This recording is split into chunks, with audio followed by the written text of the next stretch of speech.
Infusion-related reaction. Infusion-related reaction. An adverse reaction to the infusion of pharmacological or biological substances. It may be allergy, caused by hypersensitivity of the immune system to typically harmless substances in the environment, mediated by IgE or T cell, or pseudoallergy, non-immune anaphylactic reaction, mediated by endogenous histamine release by cutaneous mast cells. They can happen when the patient is getting that infusion for the first time or at any time during the treatment period, even if the patient has received the infusion once or more times before. But they may be improved during continued therapy. They can be immediate or delayed, ranging within minutes up to a few days or weeks after receiving the infusion, and they can be mild, moderate, or severe. Examples: fever, rigors, chills, myalgias, arthralgias, nausea, vomiting, headaches. Hypotension without bronchospasms, hypertension, flushing, dyspnea, cardiac dysfunction. Anaphylaxis. How to reduce these reactions.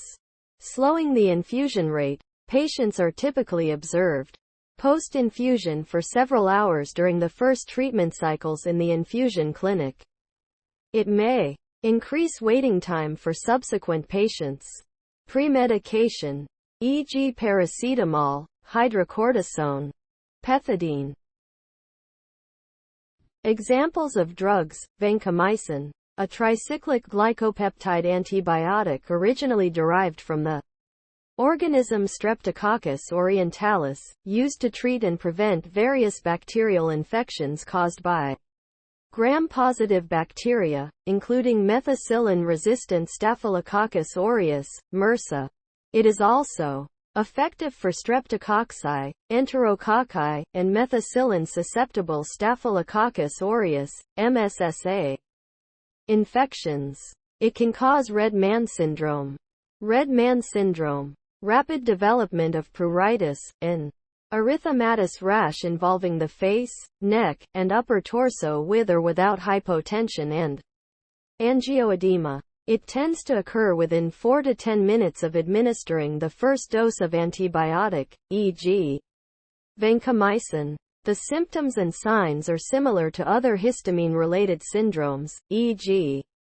scombroid. Adenosine, one of the 4 nucleoside building blocks of RNA. It can be given for the evaluation or treatment of a supraventricular tachycardia.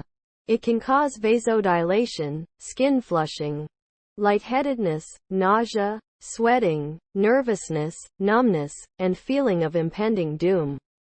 More severe symptoms are cardiac-related and include the development of cardiac arrhythmia, including premature atrial contractions and premature ventricular contractions, development of atrioventricular block, cardiac ischemia, hypotension, and prolonged asystole. The contraindication includes asthma.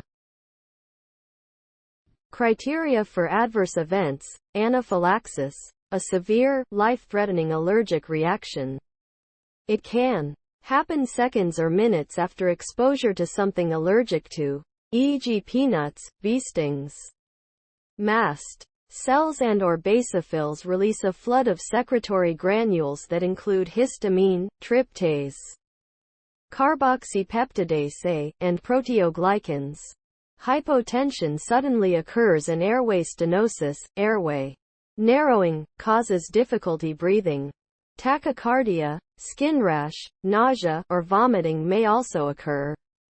Mostly IgE-mediated. Infusion-related reaction, caused by the first-time histamine-related infusion, e.g. glycopeptide antibiotics such as vancomycin.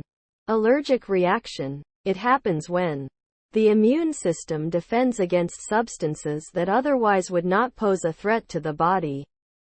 Common allergens include pollen, mold, dust mites, pet dander, and certain foods and medications, e.g. penicillin, aspirin. The mild symptoms can include hives, rash, itching, and allergic rhinitis.